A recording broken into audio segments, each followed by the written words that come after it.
This is Texans TV.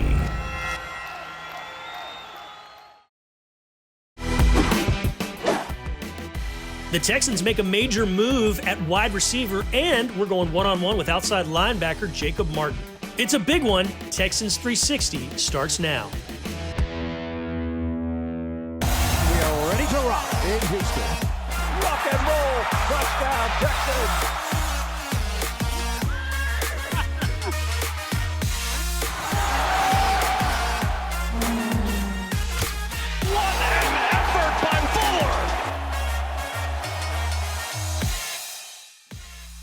Hello there, friends, and welcome into a very special edition of Texans 360. I'm your host, Drew Dougherty, and we're not coming to you from the Texans digital studios inside NRG Stadium. We're coming to you, from my master bedroom in Spring Branch. This is a different show, obviously, because of what's going on with the COVID-19 pandemic. But we are still in business because we're going to go one-on-one with James Palmer of the NFL Network and talk about some of the Texans' needs as they enter the draft. Plus, we're also going to catch up with outside linebacker Jacob Martin and find out what he's been doing over the last few weeks as far as getting ready for 2020. And we've got a Telestrator showing you some of the strengths of a wide receiver in Randall Cobb, who's coming to the Texans this year. But the news of the week happens on Thursday as the Texans, according to reports, have acquired Brandon Cooks, a wide receiver from the LA Rams, in exchange for a second-round pick. It's the 57th, so the Texans keep that 40th that they gained from the DeAndre Hopkins trade with Arizona. And Houston also gets, in 2 years' time, a fourth-rounder. But let's talk about some of the guys who have been on the team, and we go first to Kenny Stills. He had a monstrous debut with a deep touchdown pass near the end of regulation on Monday Night Football in Week 1 against the New Orleans Saints. That score is getting the treatment here with me and John Harris.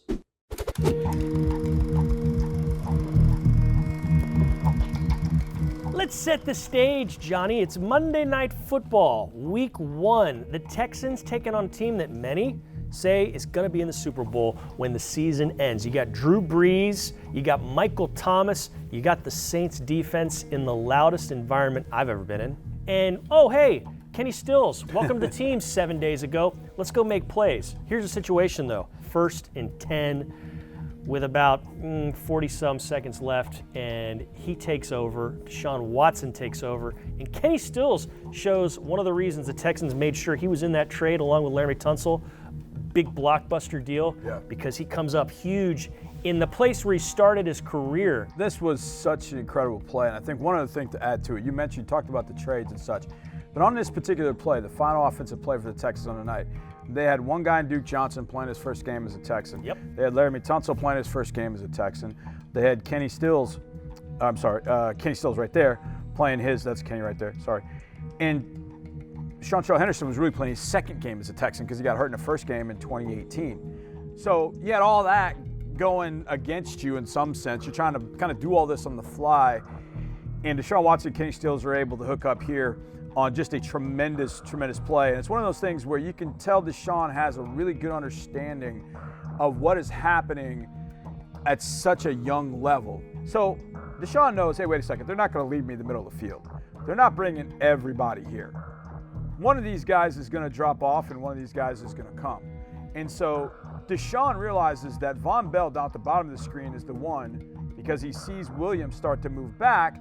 He knows Bell is coming. Yep. And he knows Bell is coming from this side, and he knows all he has over here is Duke to handle 1, 2, 3, 4. He's got Sunil, he's got Laremy, and he's got Duke. So to get this thing off, you'll see Deshaun do something really smart. He actually, instead of dropping straight back, he actually kind of side shuffles over to the right, knowing that this pressure is coming over here.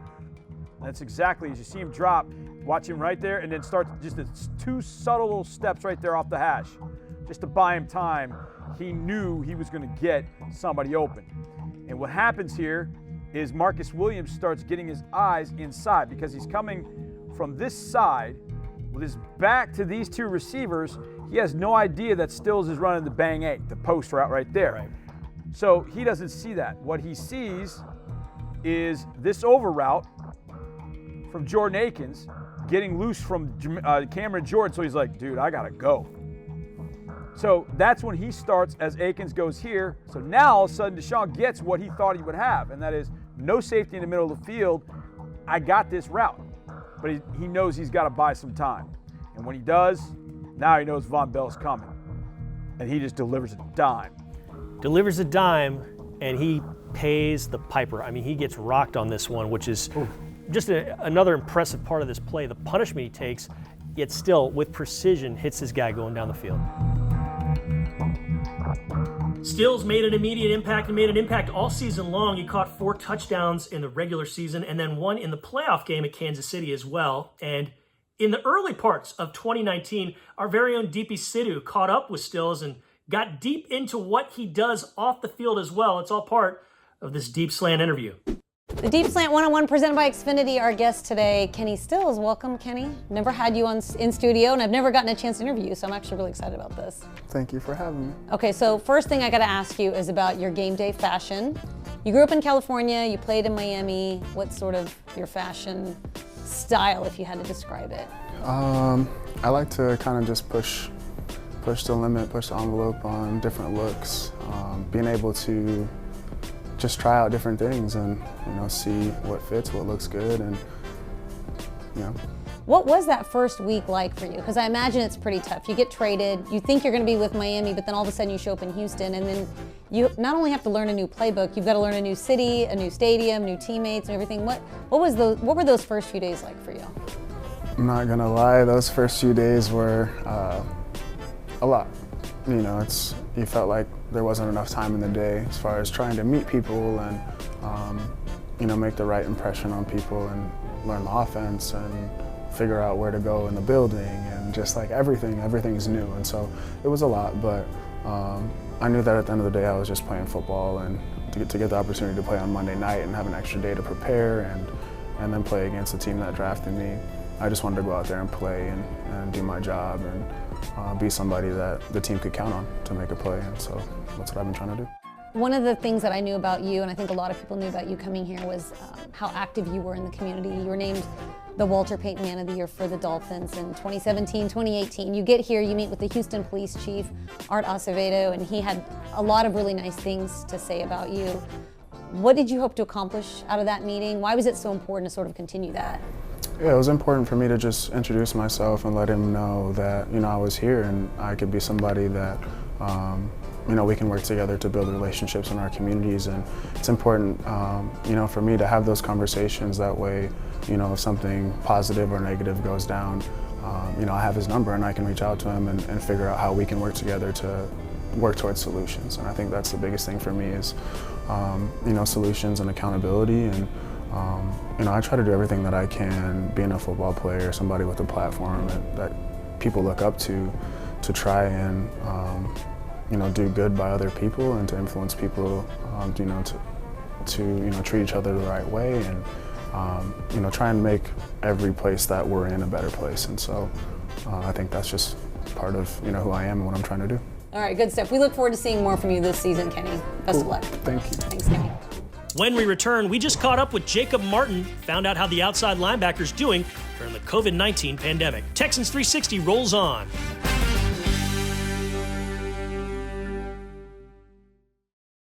Benardrick McKinney, linebacker, Mississippi State. For the Houston Texans fans who haven't seen you, what kind of player are they getting in Benardrick McKinney? Yeah! Benardrick McKinney, speed that, blasted at the 25-yard line, picked off! And I'm a guy that plays with juice. I like to play with juice. Boy, time sure flies. It's Benardrick McKinney talking about the draft from a few years ago. And speaking of linebackers for the Houston Texans, outside linebacker Jacob Martin, well, he was supposed to go to the Houston Livestock Show and Rodeo with me. He was going to wear Western wear. I was going to wear a suit and tie, but that all got canceled. So instead, we just Zoomed together. We got Jacob Martin with us. First and foremost, where are you? What are you doing these days? You're like the rest of us, I imagine, in a way. I mean, you've been affected. Everyone's affected by it. Well, I'm currently in Houston right now at my house. Just self-quarantining, working out, put a gym together in my garage, just trying to find ways to to work out and stay in shape, and get ready for this upcoming season. So it's making things a little difficult for sure. Yeah, I imagine you've had to get pretty creative when it comes to that working out part. I mean, this time of year, you still have a few more weeks until you guys would have been together as one, but I'm guessing you were kind of planning on working out in a different way. How creative have you had to get with all this going on? Pretty creative. I don't think I'd ever would have put a gym together. I put like a real life gym together in my garage, and in about a 72-hour span, with ordering stuff off Amazon and things like that, So I don't ever think I would have done anything like that. So, but it hadn't been just about working out, because when this happened, you were one of the first guys to kind of jump into action and do some great things for the community. Tell us a little bit about what was going on when you were over at Yates High School about 3 weeks ago. I had an opportunity to come help some people at Yates High School. They had everything organized. They just needed some hands to help move some of the heavier items around, and load the back of cars and things like that with food. It was super organized, and it was a great way for me and my family to go and helping those that are less fortunate than you, while you're able. So. All right, well, let's talk a little bit about football on the field. I know you've got a lot of optimism about what lies ahead, don't you? I think this upcoming year is going to be very exciting. I'm excited to play, be back another year with the guys, and to grow and to learn within the system, and very optimistic about the things that we're capable of and the things that we'll achieve, from a defensive standpoint and from a team standpoint this year. So I'm just excited to get after it, really. Excited to work, excited to prove some people wrong. So. Prove some people wrong. What do you mean? I've slowly stacked, a couple okay seasons together. I think it's time for me to take that next step. I'm excited to do that. I can't wait to. Well, Jacob, I really appreciate the time. Best of luck in these uncertain times, and we'll talk to you again very, very soon. Hopefully it's sooner rather than later. Take care, man. Cool, you too. Appreciate you. After the break, we're doing some X's and O's on one of the newest Texans, Randall Cobb. Stick with us. Texans 360 is back in a flash.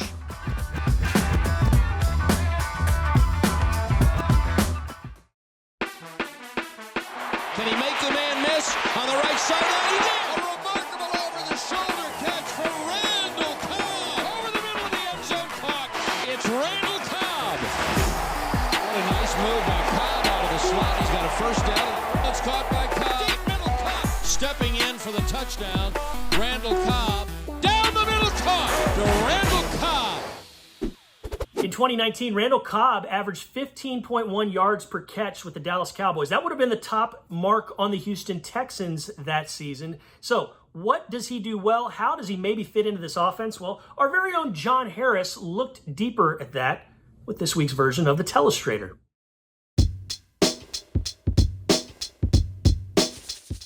Welcome to Texans Telestrator, off-season edition presented by BMW. I'm your host, John Harris, and we are going to look at newest Texan, Randall Cobb. Now, I don't know that I've ever done this on Telestrator. We're going to look at a two-play sequence. It's back-to-back plays of Cobb. And the things that I thought about with Cobb, as a slot receiver, reliability, physical, tough, and then does he have any juice left? Well, these two plays back-to-back show exactly that. Now, there's going to happen on the second play something that I don't think I've ever had happen on Telestrator, and I'll explain when I get there. But it's a second and about 7 against the Eagles, and Cobb is right here. He's the point man in a bunch, and his job on this, after Amari Cooper goes in motion, is to run a pick off the linebacker for Ezekiel Elliott to go out in the flat. So just running the northern man, and you'll know it's man here in a second because Cooper's going to come across. 23 is going to go with. Avonte Maddox signals, hey man, this is man. So he's alerting his corner. And now you know it's man, and Cobb knows his job. Go pick that linebacker off. That's his job. Reliability, dependability, toughness. So Randall's going to come down in here, bang, hammer that linebacker. Dak's not going to like anything when he looks first over here, and then Randall just shows his numbers. Dak hits him, 4-yard gain. Think that's not a whole lot, but to go from 2nd and 7 to 3rd and 7, or 2nd and 7 to 3rd and 3, man, that's a huge advantage to be in that second situation, and that's what happens here.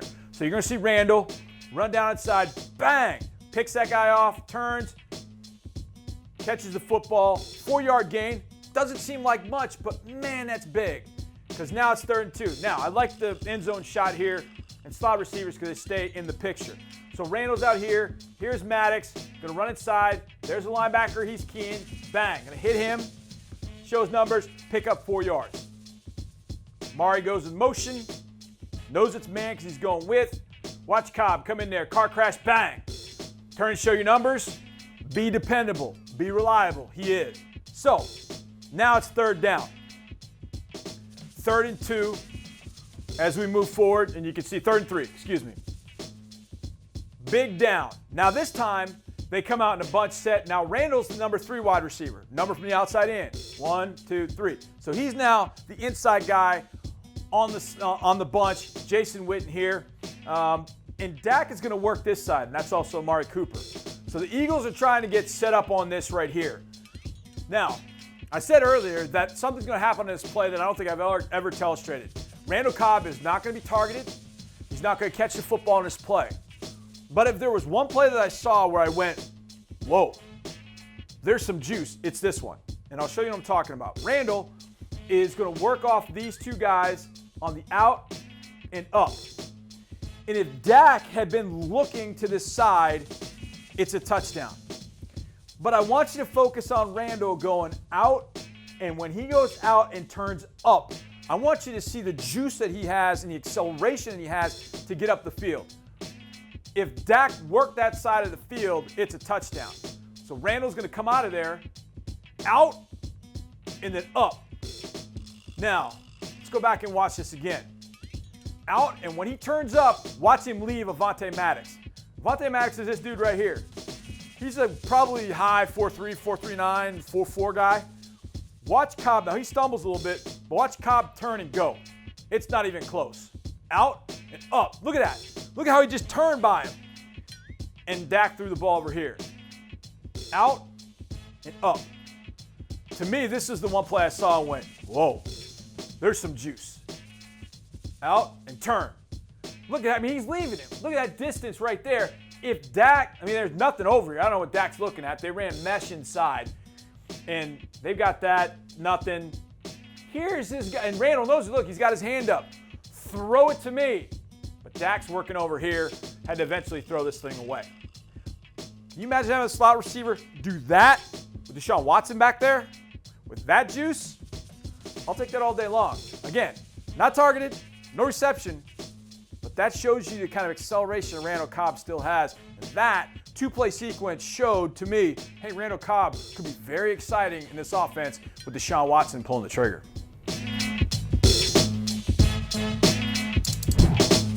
After the break, we're catching up with James Palmer of the NFL Network, who has some interesting tidbits about what the Texans might do in the draft.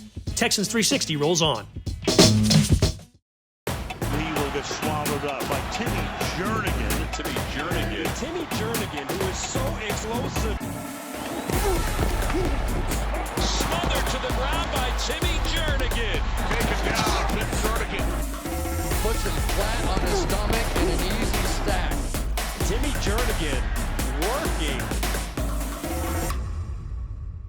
Texans added some defensive help up front with Tim Jernigan there in free agency. And what are they going to do in the draft? Well, we talked about that question and a few more with James Palmer of the NFL Network. Well, hello, friends, and look who it is. From the NFL Network, it's James Palmer. James, you doing all right, buddy? I'm good, pal. All things considering, it's good to see your face and talk to you a little bit, Drew. This is a nice feeling considering what we're going through. It is, and we're going to get into each of our respective setups behind us in a little bit, but we got to talk Turkey. We got to talk Texans as they enter the NFL draft and really as they enter this portion of the offseason. What do you see the Texans needing to do, wanting to do, and having to do over the course of the next month or so? Yeah, Drew, when you look at the way they played defensively, and obviously some changes have to be made over there, you're last in the red zone, I think. You're 31st against the pass, and those are things that need to change. Obviously, Bill O'Brien's been very clear that, you need a quarterback, tackles, and corners are extremely important. So I wouldn't be surprised if they went out there and tried to help out their secondary corner-wise. I think also helping out that secondary be getting a pass rush, whether that's interior or on the outside, I think is extremely important to get another player that can go out there and get after the quarterback, even if that's in a rotational sense, and somehow a guy that can maybe get after the quarterback in even just a couple of snaps. And then obviously you always can look at the interior line. But I think the biggest one, and we'll talk at length about it probably, is the receiver spot. With the departure of DeAndre Hopkins, I think you need a big year out of Will Fuller. I think we'll get to him. Kenny Stills, which also that speed unlocks hopefully the potential, and people I've spoken to are curious about what David Johnson brings to where he can operate underneath. And I also think what nobody's talking about is the love that the Texans have for their tight end group. And I think we saw some of it last year, and I think we're going to see more of it moving forward. I think that's the way Houston wants to run their offense. And now you're going to see Deshaun Watson with all of it falling on his shoulders. How does he distribute the football to all of these different weapons? Their season falls on his shoulders on what happens between the lines. So with all that in mind, and knowing that you think he needs to distribute it in a different way, what if Will Fuller is healthy for, say, 13, 14 games? What does this offense do? He is such a difference maker. And I think, and I'm writing about this on NFL.com this week, which is kind of funny that we're talking about it. His speed overshadows what he is as a receiver. I mean, I've talked to a lot of corners that have gone against him on other teams, and they're like, that speed's ridiculous. You got to respect it. But he's a complete receiver. Like, they think he's a number one. The Texans do, and other people around the league think he's a number one as well. It's just the health thing. That's the only concern. And when he's on the field, Deshaun Watson goes deep at a higher frequency and at a greater success rate. That's because he's so good at that aspect of changing the game. But everyone I've spoken to says he has the skill set to be a number one receiver.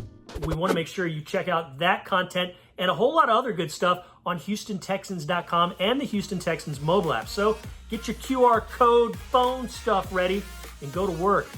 All right, for Tyler Marcotte, who put all this together, my name's Drew Dougherty. We will see you next time. We'll be here on Texans 360. Until then, go Texans.